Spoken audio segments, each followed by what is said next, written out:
कि जम्मू एंड कश्मीर जिसको पाकिस्तान कहता था कि इंडिया जो है जुल्म कर रहा है, कब्जा किया है, वहाँ पर जो है ट्रांसपेरेंट इलेक्शन ना सिर्फ इंडिया ने करवाए बल्कि सक्सेसफुली वहाँ पर हार और जीत को एक्सेप्ट किया गया। मोदी साहब की जिंदा दिली की क्या ही तारीफ करें, ऐसे तो नहीं उन्होंने दुनिया ग्लोबल लीडर के रूप में जानती मानती। उन्होंने जीतने वाली पार्टी मतलब कि कांग्रेस और नेशनल कॉन्फ्रेंस के अलायंस को मुबारकबाद दी कि आप जीत गए हो, आपको बहुत बहुत बधाई हो, मुबारक, और अपनी हार को एक्सेप्ट किया। जम्मू कश्मीर के लोगों ने नेशनल कॉन्फ्रेंस और उनके गठबंधन को ज्यादा सीटें दी है।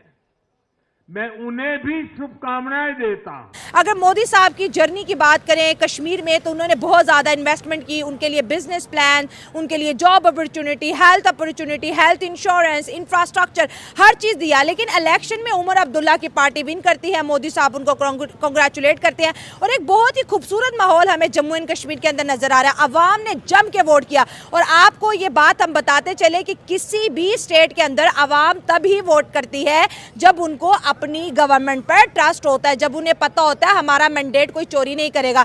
कश्मीर जो है तरक्की की ऊंचाइयों को छूता हुआ दिखाई दे रहा है, कश्मीर उड़ता हुआ दिखाई देता है। और अमित शाह ने एक वर्ड कोट किया था कश्मीर को लेके कि हम कश्मीर को इंडिया की सुपर पावर बनाएंगे। 2014 के बाद जो है 10 साल इंतजार करने के बाद फाइनली असेंबली इलेक्शन हो गए और अब कश्मीरियों के जो मसले हैं वो पार्लियामेंट्री असेंबली के अंदर डिस्कस होंगे। और पाकिस्तान आज भी एक ही नारे पर स्टैंड कर रहा है, मुझे कश्मीर चाहिए तो मुझे कश्मीर चाहिए। यही डेमोक्रेसी के एक सिंबल्स है, यही सिंबल्स है डेमोक्रेसी की। कि जो डेमोक्रेसी मतलब जिस स्टेट में डेमोक्रेसी होती है कि वहाँ इलेक्शन जो होता है ट्रांसपेरेंट होती है। ठीक है, जो बंदा हार जाता है वो अपनी हार तस्लीम करता है कि मैंने इलेक्शन हारा है। ठीक है, ये मेरी कई वजूहत थी या किसी वजह से मैं मतलब कि इलेक्शन मैंने हार गया। ठीक है, या स्टेट की वजह से मैं स्टेट के साथ मुखलिस नहीं था। ठीक है, उनके मतलब के कोई भी वजह हार गया और वो मान ले। यही डेमोक्रेसी की सिंबल्स है कि बंदा जो जब पॉलिटिशियन में आता है कि अपनी हार तस्लीम करे। ये नहीं कि अपनी हार तस्लीम करने के बावजूद वो धरने दे। पाकिस्तान तो शौक है कि वजीर आजम होके कह रहे हैं कि आपको मुबारक हो। यही बात है ना, ये असल डेमोक्रेसी की बात ही यही है कि बंदा हारने के बावजूद भी अपनी जगह हार तस्लीम करे और जीतने वालों को के मुबारकबाद है। ये फर्स्ट ऑफ ऑल यही रियासत की जो डेमोक्रेसी की सिंबल। इलेक्शन की पूरी दुनिया तारीफ करती है, अमेरिका तक दीवानी है कि वाह ये सिस्टम होना चाहिए। ये जो है ना इंडिया में जो कॉन्स्टिट्यूशनल मतलब आइन चाह रहे 1950 largest constitutional of the world.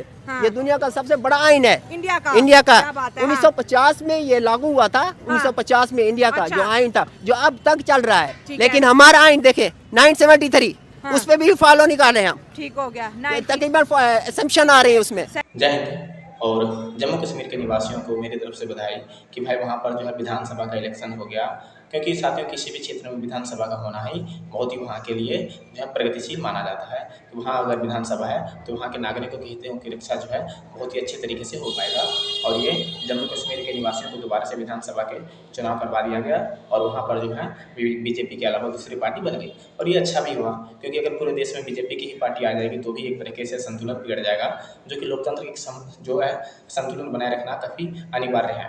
Jammu Kashmir जैसे एरिया ही तो है जो कि लोकतंत्र में जो है इस समय के संतुलन बनाए रखेगा। और साउथ के कुछ राज्य और इधर भी, क्योंकि ज़्यादातर राज्य में अगर हर जगह बीजेपी आ जाएगी तो एक ही पार्टी हो जाएगा, और अगर एक ही पार्टी हो गई केंद्र में और राज्य में तो फिर ये जो है लोकतंत्र के लिए ये अच्छी बातें नहीं होगी। लोकतंत्र के हिसाब से भारत को भी इस बात के लिए बधाई। और मोदी जी ने जो ये बात कर दी कि कश्मीर में दूसरी पार्टी की सरकार बनी और उन्होंने उनको भी बधाइयाँ दी, इस पर पाकिस्तान की सरकार को थोड़ा बुरा लगा कि यार ये क्या हो रहा है। मोदी जी दूसरे पार्टी के लीडर को बधाई दे रहे हैं, दूसरे पार्टी को संबोधित कर रहे हैं और जम्मू कश्मीर को इस पर भी बधाई दे रहे हैं कि आपने चुनाव बढ़िया से करवा दिया। ठीक है, अच्छे खासे प्रतिशत में वोटिंग हुई और आपने दूसरे पार्टी की सरकार बना दी, इसके लिए आपकी बधाई है। और इससे ज़्यादा क्या चाहिए, एक देश का प्रमुख नेता अगर ऐसी तरह की बातें करे तो इससे मुझे जो है क्या कहते हैं अटल बिहारी वाजपेयी की याद आ गई, क्योंकि भाई वो भी एक ऐसा नेता था कभी अपने हार का जो गम है बाहर आने देते नहीं थे, बल्कि हारने का गम उन्हें कभी होता ही नहीं था। जो दिल में रहते थे बढ़िया से अटल बिहारी वाजपेयी जी बोल देते थे।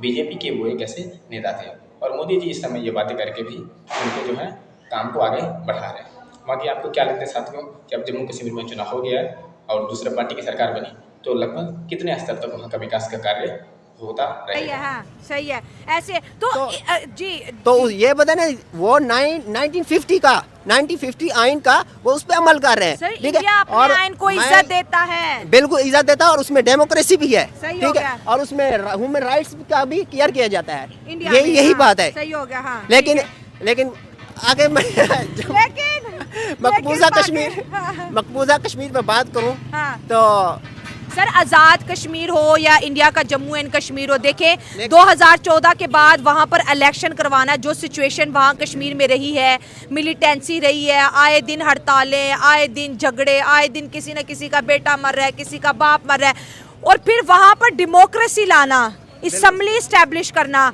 अवाम का घरों से निकल के वोट करना, सर ये हम माने या ना माने, इंडियन गवर्नमेंट की बहुत बड़ी सक्सेस है। बिल्कुल ये सक्सेस है इंडियन हाँ। की, मैं मानता एक्सेप्ट करता हूँ हाँ। इस चीज़ को कि ये इंडियन की सक्सेस है। लेकिन मुझे पहले फर्स्ट ऑफ ऑल ये बताए कि आप नरेंद्र मोदी की बात कर रहे हैं ना, हाँ, हाँ। ये डेमोक्रेसी को उसने वाकई मिसाल कायम कर दी।